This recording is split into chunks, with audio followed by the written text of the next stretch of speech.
साथियों नमस्कार, आप सबका स्वागत है हमारे चैनल पे। साथ ही साथ आपसे निवेदन है कि हमारे चैनल को ज़्यादा से ज़्यादा लोग सब्सक्राइब करें।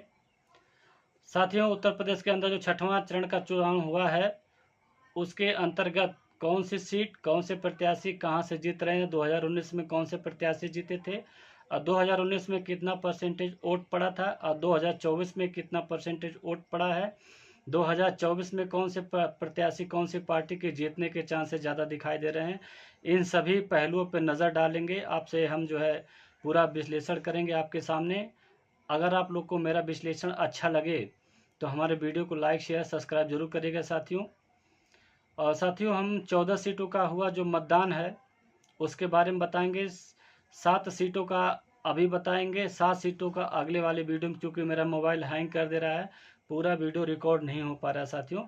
ऐसे में हम आपको 7 सीटों का अभी विवरण दे रहे हैं और 7 सीटों का 2-3 घंटे के बाद फिर हम दूसरा वीडियो में अपलोड करके आप लोग को विवरण देंगे। तो साथियों, जो टोटल 6वें चरण का मतदान हुआ वो 54% के आसपास हुआ है। तो शुरू करते हैं सुल्तानपुर से। तो सुल्तानपुर 2019 में 56% वोट पड़ा था और 2024 में 55 दशमलव कुछ वोट परसेंट पड़ा, हालांकि थोड़ा बहुत अंतर है। तो 2019 में बीजेपी से मेनका गांधी चुनाव लड़ी थी, उनको वोट मिला था 4,60,000। दूसरे नंबर के जो प्रत्याशी थे वो बहुजन समाज पार्टी के चंद्रभान सिंह थे, उनको मिला था 4,44,000 से ज़्यादा वोट मिला था। जबकि बहुत ज़्यादा वोटों का अंतर नहीं है, लेकिन मेनका गांधी चुनाव जीतने में कामयाब हो गई थी।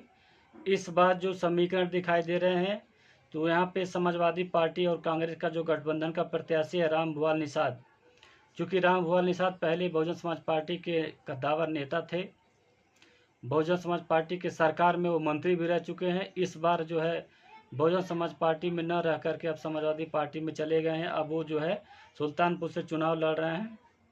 तो रामभुआल निषाद हो गए समाजवादी पार्टी से, और बहुजन समाज पार्टी से अहमद पटेल, जो कि इस समय के जिला पंचायत सदस्य भी हैं, उनको बहन जी ने अपना प्रत्याशी बनाया है। और बीजेपी से मेनका गांधी को ही भरोसा जताया गया, हालांकि बड़ा लास्ट में टिकट मिला, ऐसा लग रहा था कि उनको टिकट जो है बीजेपी देगी नहीं, लेकिन आखिरकार में उनको टिकट मिला। लेकिन यहाँ पे जो समीकरण हमको दिखाई दे रहे हैं वो त्रिकोणीय दिखाई दे रहे हैं, चूँकि जो है समाजवादी पार्टी के रामभुआल निषाद हैं और बहुजन समाज पार्टी के कुर्मी प्रत्याशी हैं अहमद पटेल। ऐसे में जो कुर्मी वोट है और निषाद वोट, ये दोनों 2019 में लगभग ज़्यादा से ज़्यादा संख्या में बीजेपी में शिफ्ट हुआ था। लेकिन इस बार जो है समाजवादी पार्टी में भी और बहुजन समाज पार्टी में भी क्या नाम है कुर्मी वोट और निषाद वोट क्रमशः जाने के चांसेस हैं। ऐसे में समाजवादी पार्टी, बसपा और बीजेपी में त्रिकोणीय मुकाबला यहाँ पे दिखाई दे रही है। तो अब आते हैं दूसरी सीट पे, प्रतापगढ़, जो कि राजा भैया का क्षेत्र माना जाता है। हालांकि राजा भैया अपनी पार्टी से चुनाव लड़ते हैं। तो 2019 में यहाँ पे जो वोट पड़े थे 52.38% वोट पड़ा था और 2024 में 51.60% वोट पड़ा था। लगभग 1% के आसपास कम यहाँ पे दिखाई दे रहा है। लेकिन बीजेपी से संगम लाल गुप्ता जीते थे, उनको वोट मिला था 4,36,000 से ज़्यादा वोट मिला था। दूसरे नंबर के जो प्रत्याशी थे वो बहुजन समाज पार्टी के अशोक त्रिपाठी थे, उनको 3 लाख से ज़्यादा वोट मिला था। इस बार भारतीय जनता पार्टी संगम लाल गुप्ता के ऊपर ही अपना दांव खेली है। समाजवादी पार्टी से एसपी सिंह जो है टिकट पाए हैं, ये जबकि ये कुर्मी बिरादरी से आते हैं। और इस बार भी बहुजन समाज पार्टी ने अपना ब्राह्मण उम्मीदवार ही उतारा है। तो यहाँ पे जो समीकरण के हिसाब से देखा जाए तो यहाँ पे त्रिकोणीय मुकाबला देखने को मिल रहा है, चूँकि ब्राह्मण और कुर्मी ये लगभग आधा से ज़्यादा वोट जो है भारतीय जनता पार्टी में शिफ्ट हुआ था, जिसकी वजह से 2019 में जीते थे। लेकिन इस बार जो है कुर्मी और ब्राह्मण वोट क्या नाम उम्मीदवार रहने की वजह से यहाँ पे त्रिकोणीय मुकाबला देखने को मिल रही है। अब अगले सीट पे आते हैं फूलपुर में केशव प्रसाद मौर्य का क्षेत्र माना जाता है। 2019 में 50.8% वोट पड़ा था और 2024 में 48.98%, लगभग 1% के आसपास जो है वोट कम दिखाई दे रहा है।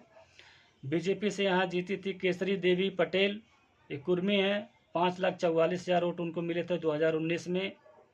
और ये दूसरे नंबर के जो प्रत्याशी थे सपा बसपा गठबंधन के पांडली यादव 3,72,000 के आसपास वोट उनको मिले थे।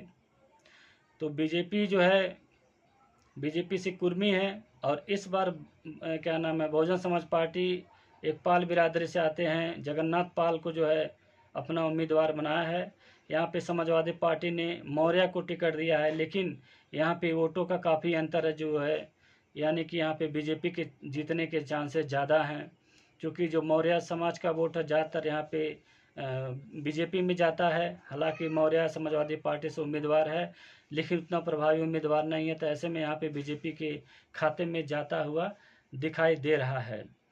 अब अगले सीट पे आते हैं इलाहाबाद।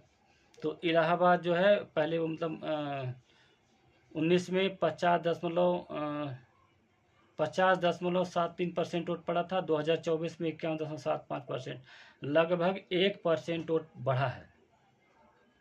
2019 में बीजेपी से रीता बहुगुणा जोशी को मिला था 4,94,000, जबकि रीता बहुगुणा जोशी कांग्रेस में पहले थी, उसके बाद अब भारतीय जनता पार्टी में आ गई हैं। तो 2019 में इलाहाबाद से रीता बहुगुणा जोशी लड़ी थी, उनको वोट मिला था 4,94,000 के से ज़्यादा वोट मिला था। दूसरे नंबर के जो प्रत्याशी थे वो सपा बसपा के गठबंधन के थे, राजेंद्र सिंह पटेल, इनको वोट मिला था 3,10,000 के आसपास। तो यहाँ पे बीजेपी से जो रीता बहुगुणा जोशी हैं ब्राह्मण हैं और क्या नाम है, ब्राह्मण उम्मीदवार हैं। और कांग्रेस से दूसरे नंबर पे हैं उज्ज्वल रमन सिंह, ये भूमिहार बिरादरी से आते हैं। उज्ज्वल रमन सिंह जो है यहाँ पे कांग्रेस से चुनाव लड़ रहे हैं, चूँकि कांग्रेस के खाते में सीट आई है। और बहुजन समाज पार्टी से कुर्मी बिरादरी से टिकट मिला है, रमेश सिंह पटेल नाम है उनका, बसपा ने उन्हें अपना उम्मीदवार बनाया है। लेकिन यहाँ पे बहुजन समाज पार्टी और समाजवादी पार्टी कांग्रेस का बहुत ज़्यादा यहाँ पे जनाधार दिखाई नहीं दे रहा है। यहाँ पे जो चुनाव होने जा रहा है वो बीजेपी बनाम कांग्रेस के ऊपर होने जा रहा है। यहाँ पे बीजेपी लेकिन जीतने के चांसेस ज़्यादा दिखाई दे रहे हैं। अब आते हैं 5वीं सीट अम्बेडकर नगर। तो अम्बेडकर नगर में रितेश पांडे बहुजन समाज पार्टी से जीते थे। हालांकि बहुजन समाज पार्टी का गढ़ माना जाता है अम्बेडकर नगर, कई बार सांसद विधायक यहाँ पे हुए। तो ऐसे में जो है रितेश पांडे को, राकेश पांडे के लड़के हैं, राकेश पांडे भी चुनाव जीत चुके हैं यहाँ पे भाजपा से, बसपा से। वो सांसद भी थे, विधायक भी थे, रितेश पांडे के पिताजी राकेश पांडे। तो रितेश पांडे 2019 में लड़े थे बहुजन समाज पार्टी के सिंबल पे, अब वो जीते भी थे, तो उनको वोट मिला था 5,64,000 के आसपास। दूसरे नंबर के जो प्रत्याशी थे बीजेपी से मुकुट बिहारी, उनको मिला था वोट 4,68,000 के आसपास वोट मिला, लगभग 1,00,000 के आसपास अंतर से जीते थे रितेश पांडे। लेकिन 2024 में इस बार रितेश पांडे जो है भारतीय जनता पार्टी से चुनाव लड़ रहे हैं और समाजवादी पार्टी से लालजी वर्मा चुनाव लड़ रहे हैं। और बहुजन समाज पार्टी ने एक मुस्लिम उम्मीदवार को अपना प्रत्याशी बनाया, उनका नाम है कमल हयात अंसारी। हालांकि मुस्लिम पूरी बिरादरी तो वोट जो है नहीं दी है, लेकिन अंसारी बिरादरी का वोट उनको मिला बहुजन समाज पार्टी के प्रत्याशी को। तो अगर दलित मुस्लिम का अगर समीकरण ठीक ठाक बैठा तो यहाँ पे चुनाव जो है बहुजन समाज पार्टी जीत सकती है, अन्यथा यहाँ पे त्रिकोणीय मुकाबला देखने को मिल रही है। ये 5वीं सीट हो गई। अब 6वीं सीट पे आते हैं श्रावस्ती। तो श्रावस्ती पहले बलरामपुर नाम हुआ करता था। 2019 में 52.6% वोट पड़ा था। 2024 में 52.4% वोट पड़ा, लगभग बराबर का यहाँ पे देखने को मिला आंकड़ा जो है। तो बहुजन समाज पार्टी से यहाँ से राम श्रीमणि वर्मा जीते थे चुनाव, उनको वोट मिला था 4,41,000 से ज़्यादा। दूसरे नंबर के बीजेपी से थे दद्दन मिश्रा, इनको मिला था वोट 4,36,000। अब जो है क्या नाम है, राम श्रीमणि वर्मा जो है अब समाजवादी पार्टी के उम्मीदवार हो गए हैं, बहुजन समाज पार्टी को छोड़ करके वो समाजवादी पार्टी से चुनाव लड़ रहे हैं। तो यहाँ पे बहुजन समाज पार्टी ने हाजी दद्दन खान मुस्लिम प्रत्याशी को टिकट दिया है, अब बीजेपी तो ब्राह्मण को ही टिकट मिला है। तो यहाँ पे जो देखने को मिला समीकरण अगर देखा जाए तो यहाँ पे बीजेपी को एज मिलता हुआ नज़र आ रहा है। अब 7वीं सीट आते हैं डुमरियागंज। डुमरियागंज भी जो है जगदम्बिका पाल का क्षेत्र माना जाता है, जो कि पहले कांग्रेस के कद्दावर नेता हुआ करते थे। तो 2019 में उनको 52.28% वोट पूरा पड़ा था। और 2024 में डुमरियागंज में 51.94% वोट पड़ा है। लगभग बराबरी के आसपास वोटिंग दिखाई दे रही है। तो 2019 में बीजेपी जगदम्बिका पाल 4,92,000 से ज़्यादा वोट उनको मिला था। दूसरे नंबर थे बहुजन समाज पार्टी के आफ्ताब आलम को वोट मिला था 3,86,000। तो लगभग 1 लाख से ज़्यादा अंतर यहाँ पे दिखाई दे रहा है, जबकि सपा बसपा का गठबंधन था। लेकिन इस बार बहुजन समाज पार्टी ने भी अपना मुस्लिम उम्मीदवार उतारा है, ख्वाजा शमसुद्दीन और जगदम्बिका पाल। यहाँ पे जो अभी भी जो दिखाई दे रहा है वो भारतीय जनता पार्टी के खेमे में ये सीट जाती हुई नज़र आ रही है। तो साथियों, ये रहा 7 सीटों का विवरण। अगले 7 सीटों का विवरण हम आपको देंगे। अब वीडियो का इंतजार करिए और हमारे चैनल को सब्सक्राइब करिएगा और आप लोग देखिएगा कि हमारी वीडियो, हमारे एनालिसिस कैसा है। आप लोग कमेंट्स में ज़रूर कमेंट्स करिएगा। धन्यवाद।